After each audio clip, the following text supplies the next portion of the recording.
দেখো বন্ধুরা, এখন আমি করব বেগুন ভর্তা। তো আমি এখানে বেগুনগুলো কেটে ধুয়ে হলুদ আর নুন মাখিয়ে রেখেছি। আর এই যে এই পেঁয়াজটা হচ্ছে ভাজবো।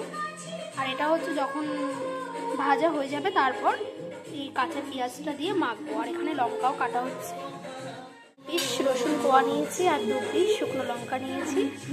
তো এইগুলো সব এখন ভাজবো।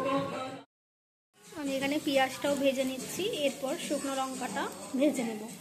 আর হ্যাঁ, এখানে শুধু পেঁয়াজ নেই, পেঁয়াজ রসুন দুটোই আছে।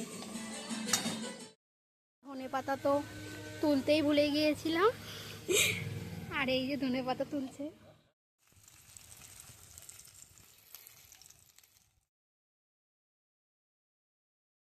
এখানে আমার সব কিছুই ভাজা হয়ে গেছে, আর এখানে ধনেপাতাও কাটা হয়ে গেছে, আর এখানে কাঁচা পেঁয়াজ আর কাঁচা লঙ্কা। তো এগুলো সমস্তটা আমি মাখবো, মেখে তারপর তোমাদেরকে দেখাবো। এই যে বেগুনটা আমি মাখিয়ে নিয়েছি, এবার আমি সব এক এক করে দিয়ে দেবো। পেঁয়াজ ভাজাটা প্রথমে দিলাম, তারপর শুকনো লঙ্কা,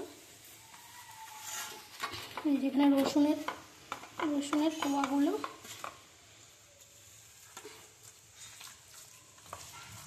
যা খেতে হবে। এই যে কাঁচা পেঁয়াজ আর কাঁচা লঙ্কা,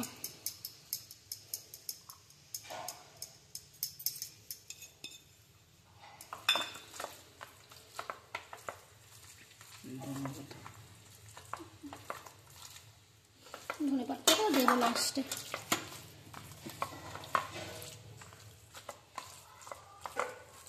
দেখো ধনেপাতাটাও দিয়ে দিলাম।